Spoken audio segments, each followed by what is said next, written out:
very long. Yeah. So.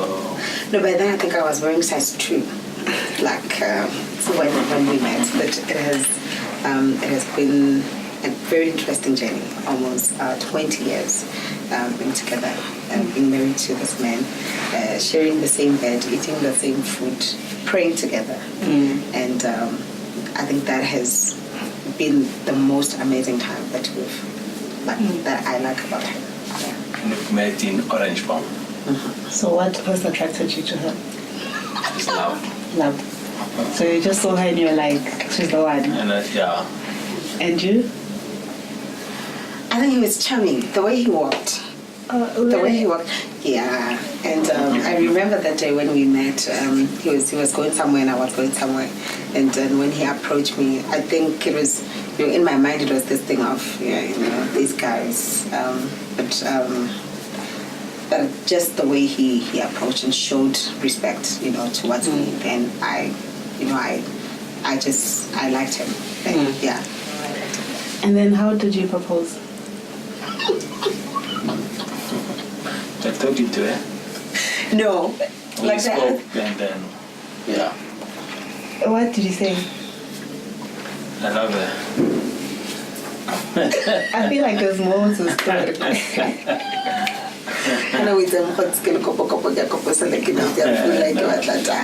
I just went straight to the point. Straight to the point. And it was like, and then were you surprised? I gave it time to really think about it, and then, And then were you surprised? Did you see it coming?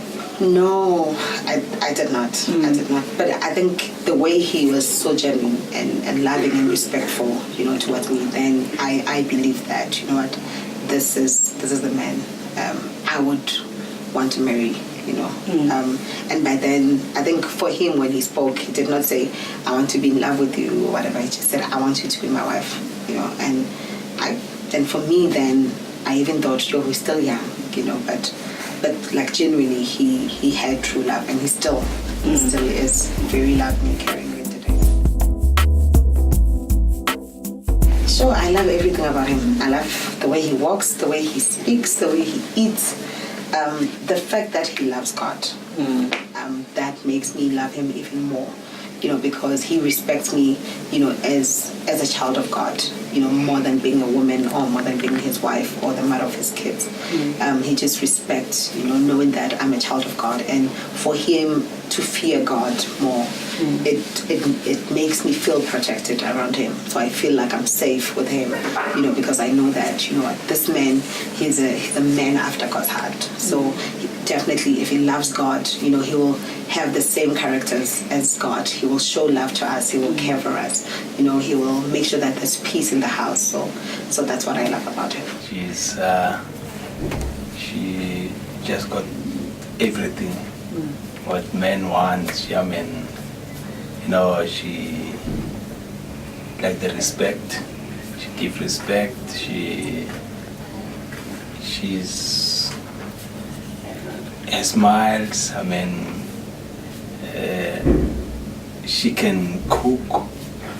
I don't think there's any woman who can cook like she cook.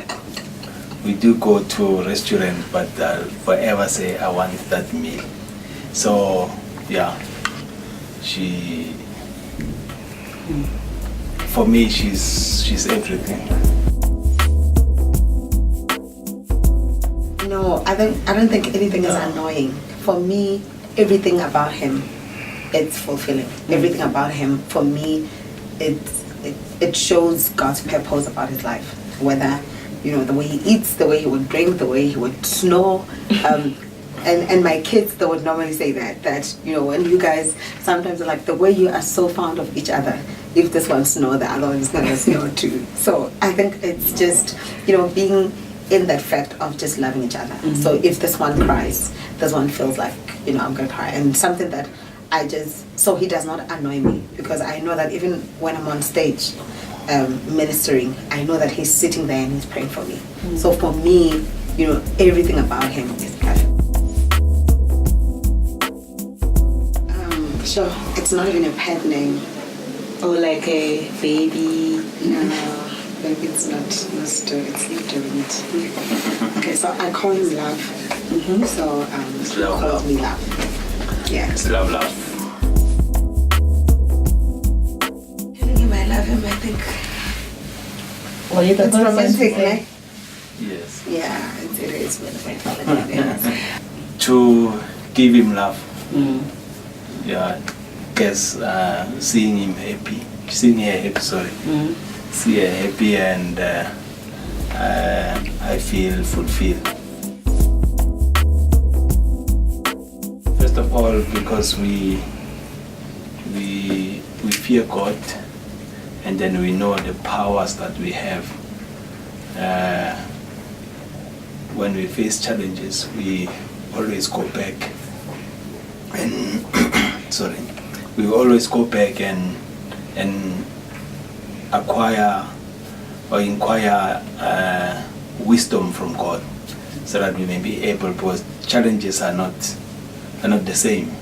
So we face this one today, we face another one tomorrow, but all what we know is we go through. We don't get stuck to those challenges. So, and once we pass them, and once we're through those challenges, we forget about them, and then we move on. I think something about him, what he has taught us also in the family, we know when you go through challenges, is that the power of the tongue, whatever that you speak. So, there are times where you feel like, this person has made me, okay, I said they must put this thing here, and they don't listen, they put it, elsewhere.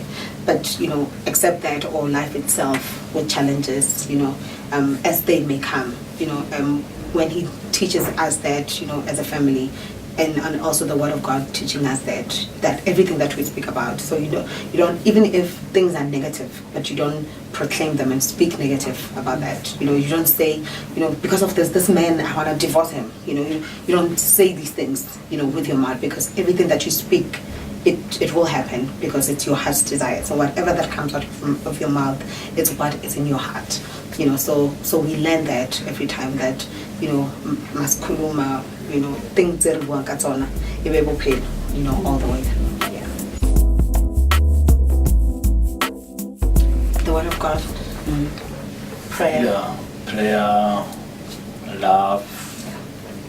Just keep on activating that love every day of our life.